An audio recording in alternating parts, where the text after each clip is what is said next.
அஸ்ஸலாமு அலைக்கும் வரஹ்மத்துல்லாஹி வபரகாத்துஹு.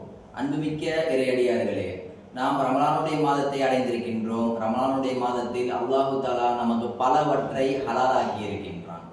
இந்த அல்லாஹ் ஹலாலாக்கிய விஷயத்தில் நாம் எவ்வாறு செயல்படுகின்றோம் என்பதை நாம் பார்க்க வேண்டும். நாம் இஃப்தாருடைய நேரத்தில் சாப்பிடுவதாக இருக்கட்டும், நோன்பு வைக்கும் நேரத்தில் சாப்பிடுவதாக இருக்கட்டும், அந்த உணவில் அல்லாஹு தஆலா எந்த தடையும் வைக்கவில்லை.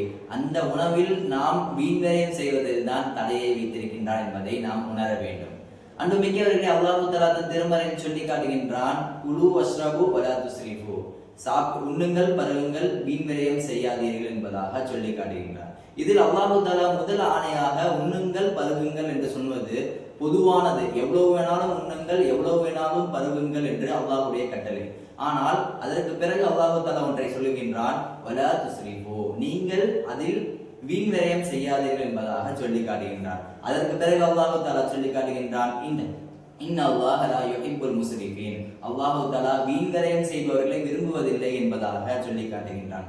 அன்புமிக்கவர்களே, இந்த ரமலானுடைய மாதத்தை நாம் அடைந்தது அல்லாஹ்வுடைய பிரியத்தை பெறுவதற்காக, அல்லாஹ்வுடைய அன்பை பெறுவதற்காக. ஆனால் இந்த ரமலானுடைய மாதத்தில் நாம் வீண் விரயம் செய்யக்கூடியவர்களாக ஆனால் அல்லாஹு தஆலா வீண் விரயம் செய்பவர்களை விரும்புவதில்லை என்பதாக சொல்லி காட்டுகின்றான். அன்புமிக்கவர்களே, வீண் விரயத்தை தவிர்த்து அல்லாஹு தஆலாவிற்கு பிரியம் கொண்ட அடியார்களாக அல்லாஹு தஆலா நம்மை ஆக்கி அருள் புரிவானாக. அஸ்ஸலாமு அலைக்கும் வரஹ்மத்துல்லாஹி வபரகாத்துஹு.